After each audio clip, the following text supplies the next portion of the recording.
Welcome back to Steve Robb Reviews. Today I'm going to review the procedure in getting rid of a nuisance raccoon. Now I'm going to take you out in the backyard. I'm going to show you what a nuisance raccoon does. And I'm going to tell you something. This is kind of new for me because, well, I've been in this house since 1984. This is the first time, I would say, in a year, from last fall till now, I seem to have a raccoon that's doing this. And I'm going to capture this raccoon with my new invention of my trap back here. I'm going to show you my trap. I've shown how I designed this trap. I'll put a link down below if you want to take a look at it. But I got it all set up and it's ready to go. And the great part about this trap is if I happen to catch a skunk, I can just be 30 feet away, poop, just pull the cord and let it go, because I don't want to catch any skunks, because I know that skunks are not doing this. Generally, skunks can't climb fences.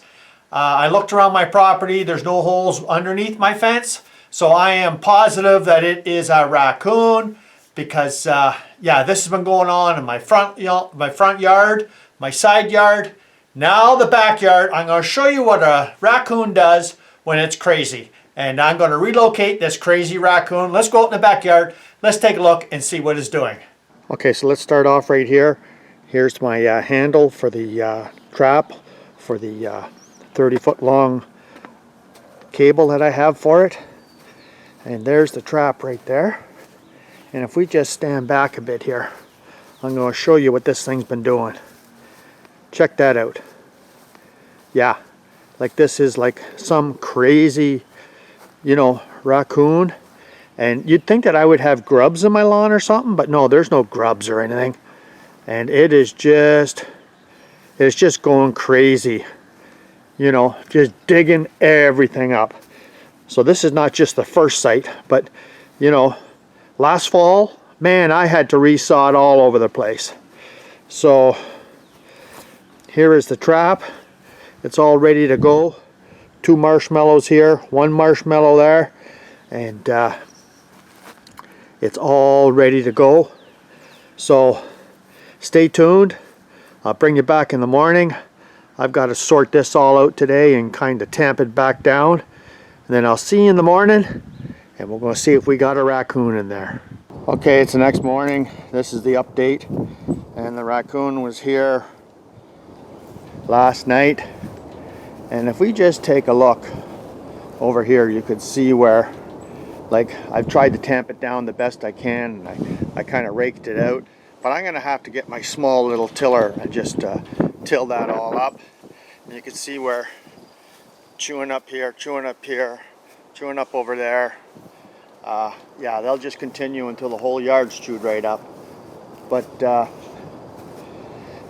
well, here's the trap. And there's no raccoon in there. And it got my bait. 1 marshmallow there, 1 there, 1 here. Never triggered the plate. So this is a smart raccoon, and I'm going to outsmart the raccoon. I'm going to bring you back, and I'm going to show you what I'm going to do with the new bait setup, because I think they just straddled over top of that little plate there, and this is the plate that triggers it right here. And I think he could just reach over here and just grab them and not step on the plate. So now, well, plan B. Okay, so here's the plan B. So there's 1 right there, 1 marshmallow there. There's the trip mechanism. There's another marshmallow there. And what I did at the back here is just got a couple of zip ties and just kind of zip tied, just push the marshmallows in from the top. So he's going to have to struggle a little bit in here to get to these. Then he's going to set that off. So let's come back in the morning and let's see if we got a raccoon, because he may just set it off going for this one right here. So he's going to be well fed before he's trapped. So that's the plan. See you in the morning. Okay, so let's take a look. Yep. Anybody recognize the face of that? There he is right there. And that's the guy we're looking for. I'm gonna go drop him off right now. Okay, so I'm going to show you what this raccoon's been doing. And you can see there's the ground there all tore up. And one spot there. So we're going to come over to the other side here, over by my shop. And you can see this all here. Yep. And then we're going to come around the back of my shop. And you can see all that right there. Now this is early in the morning, so, and of course you can see all along the front of here, just stripped that completely bare and kind of tore all this area up, but that's not too bad, that'll grow over. And you can see this hole mark right here.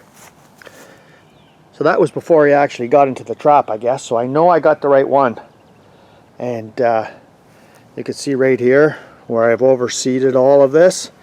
So now we're going to go in the shop, and I'm just going to have a little bit of a chuckle here of how this is all done, because that raccoon was not caught the next morning. So let's get into that next. Okay, so how long did it take me to catch that raccoon? Actually, it was a little more than a week.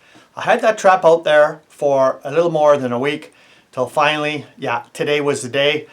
But in between then, well, the grass is all chewed up, and I've got other spots in the front of my house as well that this one specific raccoon, because my wife actually seen it in the middle of the night, and I mean in the cage it doesn't look that big, but I mean it's like a big furry one.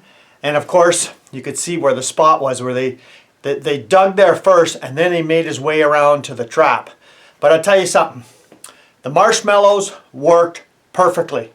But what I did notice is, for all of you that have not seen my channel before, I have pet squirrels, and of course 2 of my pet squirrels actually went in and got the marshmallows, and 2 of them actually got trapped. So I just let them out right away.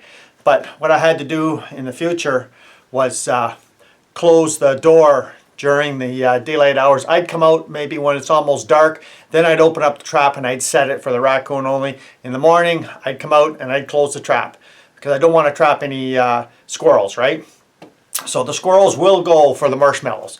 So that was the raccoon, and of course I'm not going to put the trap out anymore until I see some more damage. If I got another one, maybe there's 2 that are doing this. But you could see the ground has all been tilled up and everything. Well, I had enough time from the last clip I had there waiting for the raccoon to get caught. It was more than a week. And I took my rototiller out, would not start, not even try to start. So I made some videos of that, so that's going to be upcoming as well. And I hope you find that interesting. And it's going to be an interesting video on how I fix that rototiller, because that little tiller come in handy now. You can see all them spots. I put the grass seed down and everything, leveled it all out. And hopefully that's the end of my problems with the raccoon. So I let the raccoon off in the woods, and he or she is happy. I'm not too sure which one, but that is quite a fair size raccoon. So thanks for joining me here today. Hope you enjoyed the video. Come back again. If you haven't seen this channel before, you're welcome to subscribe and see some interesting stuff from an interesting guy like me. Cheers.